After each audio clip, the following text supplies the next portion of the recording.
Hey folks, welcome to video number 2 of the Gift of Transparency series, a series in which I put my year 2017 into perspective for you guys.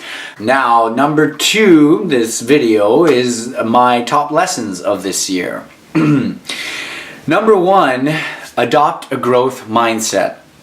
It dawned on me while reading Mindset by Carol Dweck that where I come from, which is a very rural area of northern Ontario, so far removed from a major Canadian city, it dawned on me that the mindset over there, the collective mindset, is one of powerlessness. And by that, I'm going to try to explain that right now.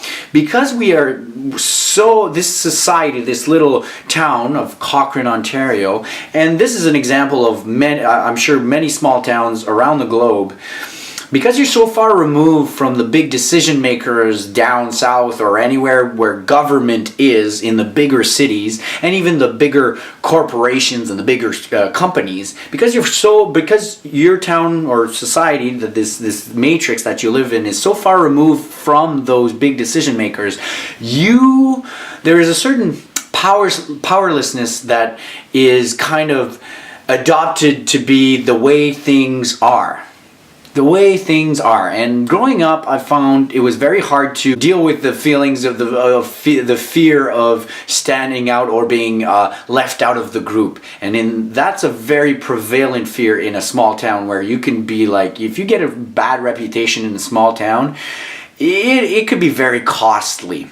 What that does, I find, to the society, and this is just my opinion, is that it creates a mentality that that big things and big impact is not for us. That's for other people, that are down there, and well, I come from here, and here things are the way they are, and they'll never change. They change very slowly, if not at all.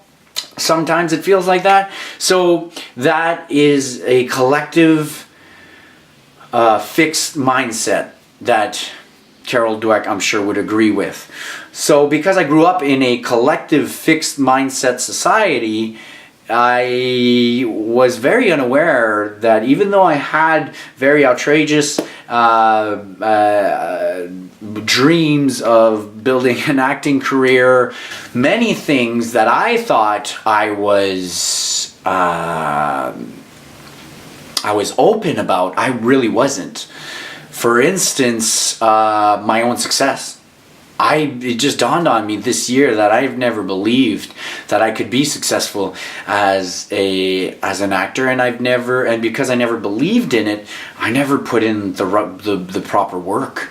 I was busy doing 1,000 different things, but the focus that if I had to put real good focus on it and drive on honing my skills per se, instead of worrying about the business and worrying about self-producing myself and yada yada yada yada, with all the distractions that has led me away from being a good actor, which I've gained tremendous skills in production and all the business stuff, but I didn't take care of the one important part, and that's to be a good performer. And why I realized why was because I had a fixed mindset. I thought I was already a good actor. I thought I was already great, and I decided that way before my first drama class in the college. I didn't even study drama in high school. We didn't have that in Northern Ontario.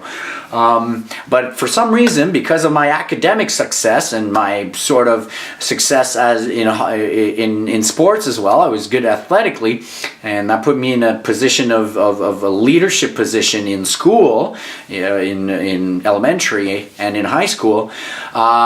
I believe people told me that I was talented, but all that was hard work. My mom made me do my homework, and my dad coached me well in hockey, and I forgot about the hard work that I put in as a kid.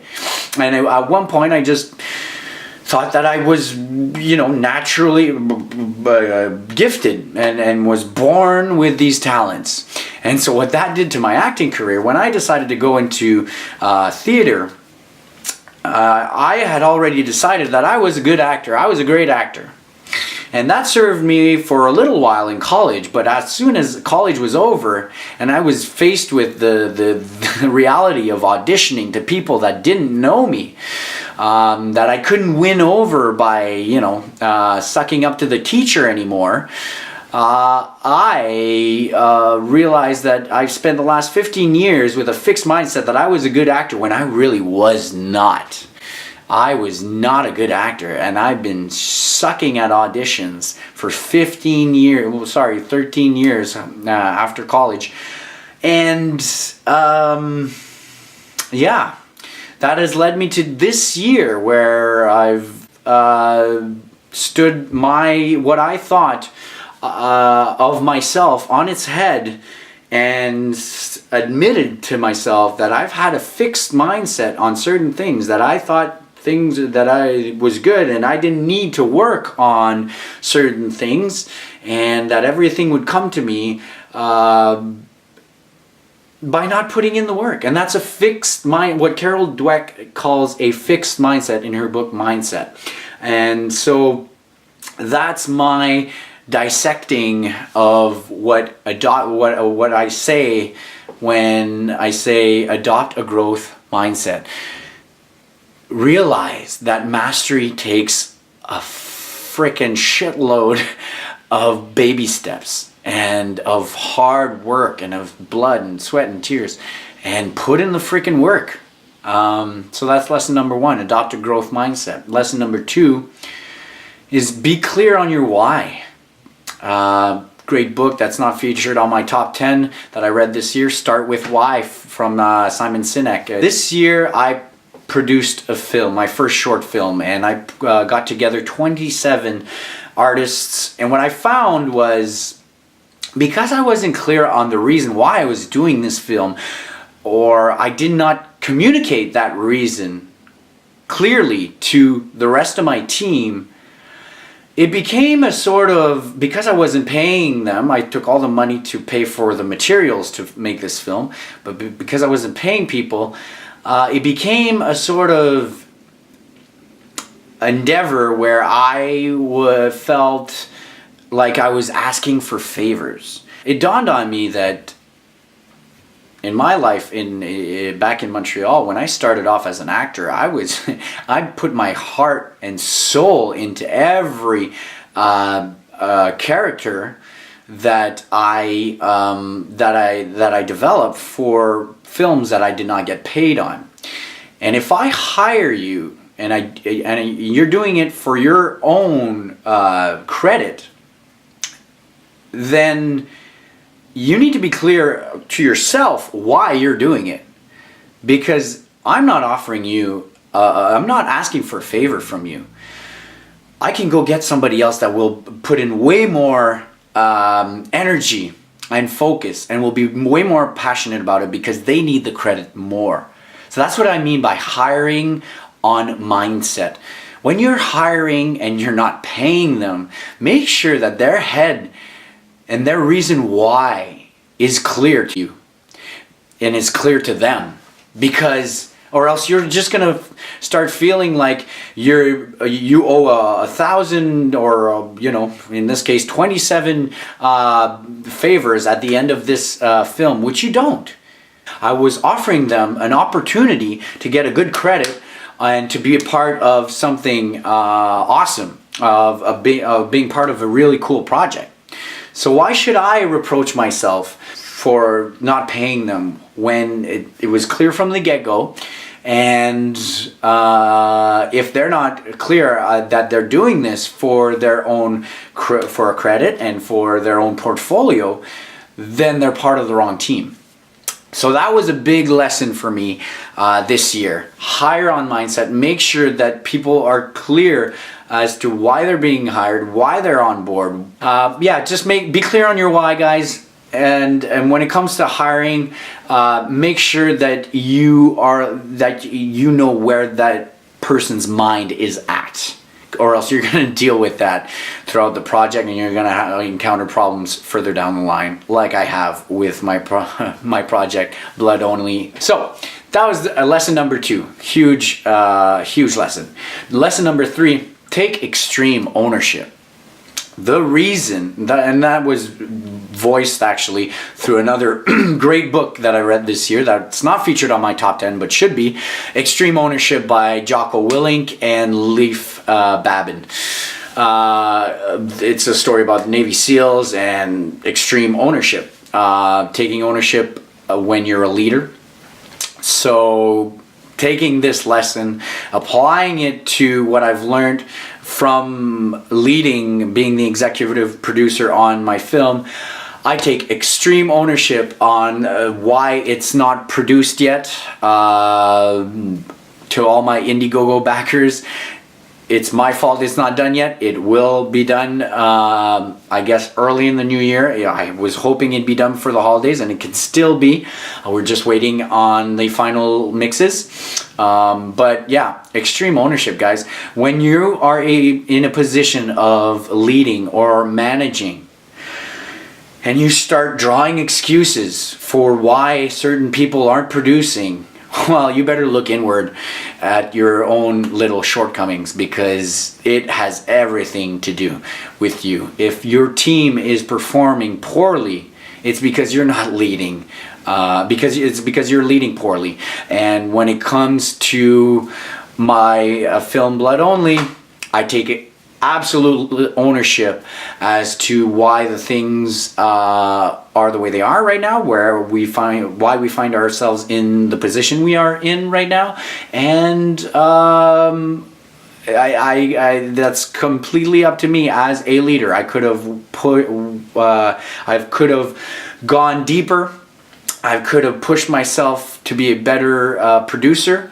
I was wearing many hats, but that's an excuse. Maybe one of the lessons should be don't undertake too many hats, or don't undertake too much, and make sure you deliver good quality on the work that you are required to fulfill. And maybe as a producer, I have not been the best that I could have been. So that's me taking extreme ownership over that. Okay? Lesson number 4 boils down to the power of meditation and its effect on the laws of attraction. Now, all the way from 15 years ago, when I don't know if it's 15 years or 12 or whatever, but this Secret, that film that came out and told you, or the book as well, whatever, that in which a bunch of leading people in psychology and personal development came out and told the world that all you need to do is to think positively and beautiful things are going to happen. From the day that I came across that message, that I said, oh wow, yes, I do believe in that, but my God, it seems like there's a lack of science behind this thing. From that point all the way to today's avant-garde breakthroughs in psychology, neurobiology, personal development, spirituality, I have to say we are getting pretty close to realizing Jedi powers. That's my belief anyways. But my breakthrough this year was the power of meditation. I've adapted a consistent meditation practice in which I meditate at least once a day, if not twice a day. And what that has done for me, is that it creates a space in which I can go out into the world and be less reactionary to things, and be less emotionally reactionary to things. It creates that space where that calmness or that awareness where you receive stimuli from the outside world, but instead of being so reactionary, which most of us are without even knowing, meditation it gives you that distance between the stimuli and your reaction, where you can make a different decision, or you can at least be aware as to what emotions or reactions are percolating, and then make a conscious decision to react differently, or make a conscious reaction to whatever the situation is. And that's the power of meditation. What the power of meditation has done for me. That's as plain as simple. When it comes to meditation, I'm a big advocate of it, but I am still studying it. I have lots and lots to learn. I just opened the door and just poked my head in to the world of meditation, and I can't wait to see where it goes. And now further, to add to that is the power of visualization. When you start visualizing your world, and when you start putting things into the quantum field, as Dr. Joe Dispenza would put it, you create an opportunity for yourself to then go out into the world and see those things that you visualized, hints, signs. You can see them more clearly and you can pick them up. And that's what is meant by the power of visualization. That to me is what from The Secret all the way down to Stealing Fire and Breaking the Habit of Being Yourself, which are two amazing books on neuropsychology and meditation and visualization. That is the bridge of that. That to me, that's how I explain it. That's the power of meditation coupled with visualization. When you can visualize something, you put out, through meditation, you put it out into the quantum field. It's out there. You created it.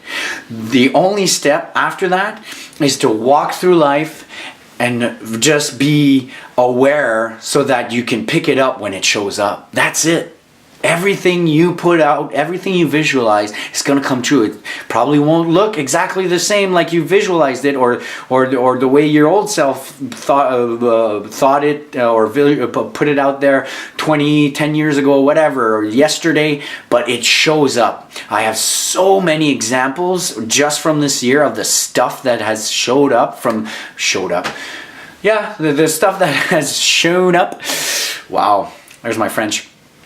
The stuff that has shown up this year, from visualizing meeting someone in Barcelona, to meeting somebody here in Vancouver, to me going to Mind Valley U, to my interview with Impact Theory. Just these things that I visualize for myself in a time where my own personal vibrancy, and I can go on and elaborate on that later, but at a time when my personal vibrancy, my personal vibration, whatever term you want to put on it, was at its highest because I was taking care of my health. When you're resonating at a good vibration, at a strong vibration, that's when magic happens. That's when the magic happened of this year. Which brings me to number 5, okay? And this will probably lead into my third video. But number 5 is the adverse effect of the law of attraction. So just as you can bring amazing, beautiful things into your life when you're feeling good and you're visualizing and dreaming big and thinking all about positive, beautiful stuff that you want to attract into your life, the same way you can do that, you can do with negative stuff. You can spiral into depression. And I'm gonna leave some of that for the next video, but suffice it to say, for number 5, the 5th lesson that I've learned is that I have had a pattern of sabotaging my own success and fulfilling the story of tortured artists. I've lived that to its fullest, or as full as I want to live it. I'm done with that story. I had no awareness of how much I was catering to that story by just having negative thoughts and letting negative emotions take the best of me in times when I had to be more positive and creative, and in times where I had to show up, I've shown up very negatively. And so, for instance, this year when I came back from Mind Valley U, I was filled with beautiful knowledge, an amazing experience that I've had there in Barcelona with all those people, and my heart was full, and I was very positive, I had experienced such a high in Barcelona that when I came back to Vancouver, and I came back to the server, Yanik being the server actor, I knew this is not where I wanted to go. I wanted to take my life into different directions, but I didn't know how to do it. And I started spiraling down a black hole of worry and anxiety and negative kind of what are you doing, and being hard on myself. And this was at the end of August, and I thought I was past that point. I thought that was my lowest. But about a month later, at the end of September, because of the situation that I was at the end of August, and because I was in a negative kind of environment, or self-environment, was in a negative kind of mind space, I further dwindled down to my lowest point in September, end of September, where all it took was to just get a new job, because I after I came back from Barcelona, I had worked at a restaurant in July and August, and then I quit that because I wasn't happy, and I thought that was the answer, which led to further financial stress, which led me to the end of September, which I was just at my lowest, and I just got out of it by taking care of the one baby step that I needed, the lowest foundation, the lowest tier on the taking care of yourself foundation, and that's just to be financially okay. And I just went back to go get another job at a restaurant. I mean, it's a lame story, but what I'm getting at is that I thought I was at my lowest at the end of August when I quit the job, but that dragged me through a full month of just spiraling further and further into debt, into negativity, into depression, until I had to admit to myself, dude, you won't figure it out just yet. Just go back to basics, get a job, and make sure you take care of yourself. And comes down to health is number one, which should be the biggest lesson of this year, but it's not featured that, I guess, because it goes without say, health is number one. So I guess I can end on that, and I hope you've stuck around for this video. I'm losing my voice, so I'm probably going to shoot video number 3 some other day. I'd love to hear about your lessons this year, because it was a crazy year, I think, for everybody. So there you have it, folks. Take care. Happy holidays. See you in video number 3.